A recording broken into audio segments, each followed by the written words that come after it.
Okay, everyone, how you doing?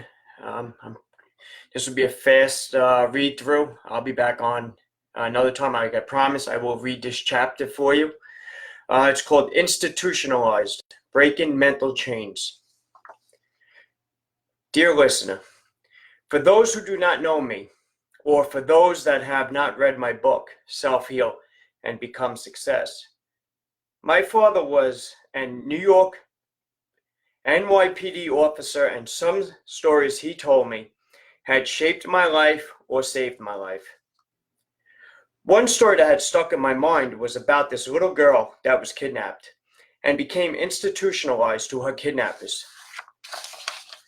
The story started with my dad telling me how he could not understand when the police arrested the kidnappers and were inside the kidnappers' house, this little girl ran back into the closet that she had been held hostage.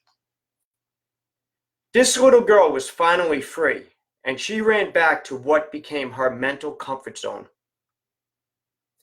How many are this little girl living their adult lives institutionalized in some form of childhood trauma?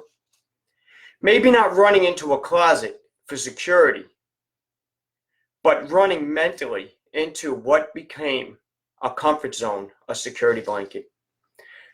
What does it mean to be institutionalized? Being institutionalized means that a person has been locked up long enough that they have become used to it, and this can create problems upon one's release.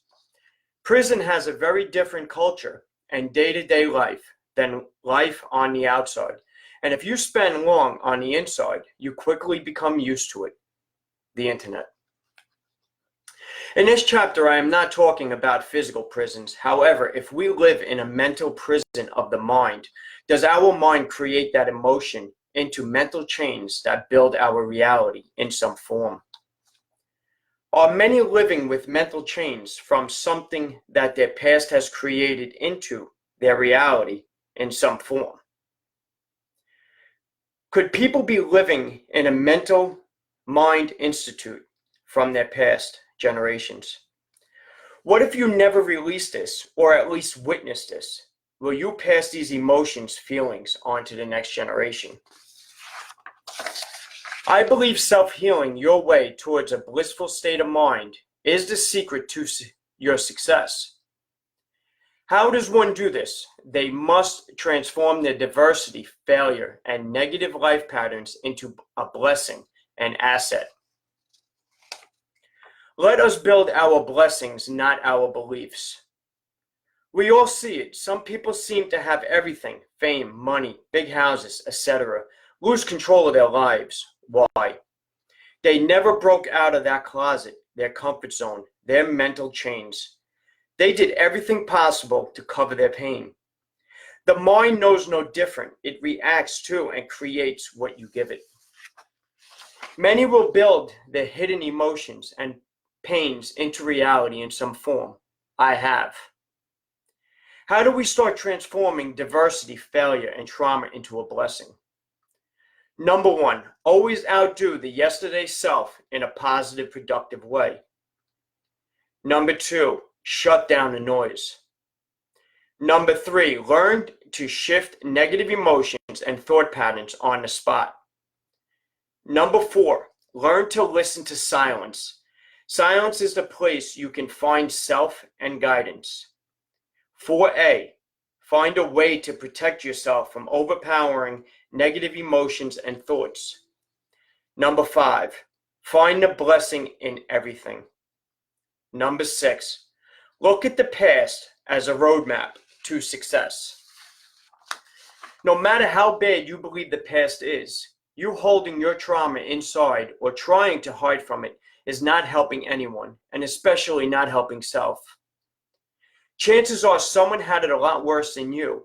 By releasing this pain, you may recognize you are not alone in your journey, and others may need your guidance. We have just started transforming our mental patterns into a blessing and asset. When you look at your past as a guide, you can find the blessings in everything, if you allow it. Yes, it is the fight within that will hold one down, the security blanket, the security the secure job, the secure life. Why do many deny their journey? They deny facing inward and allowing their quest to release their pain and to release the pain of their ancestors. For many, suffering has become their comfort zone.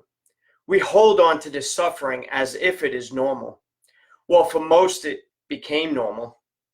Look around and you will find almost everyone is comfortable in mental pain in some form,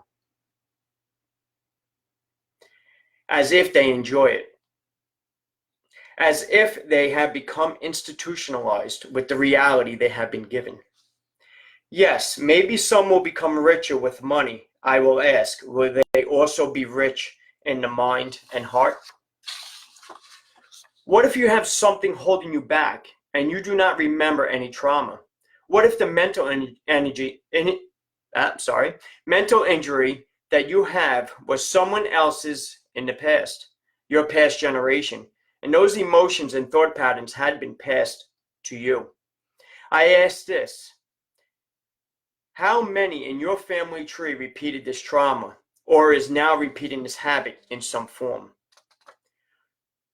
Are you the one that will be the first to step up and stop this trauma or repeated generational pattern and transform it into a blessing? The work we do on our journey is not easy for many, for this work needs to be from within. That scares many. It scared me to face within myself. Most of my life was all about looking for excuses for why I was not ready. It is time to recognize the chains that hold us down from our desires. And it is up to us to destroy these restraints. No one will do it for us. Only until we break everything that is holding us down will we find we are guiding others. And we will recognize that those that we conduct the most will guide us the greatest. You do get what you give. When you begin to receive in return, your abundance finds you. When you start returning to success, you open yourself to your purpose, your blessings. You are the law in the law of attraction. Self-heal the law and transform your attraction. What you accept becomes you. Law of accepting. Let us self-heal and accept our journey. Blessings on your journey. John Raniola. Thank you, everyone. I will be doing other Facebook Lives, and I'll be taking questions and everything else. But right now, this is just a read-through. Thank you, guys. Have a great night.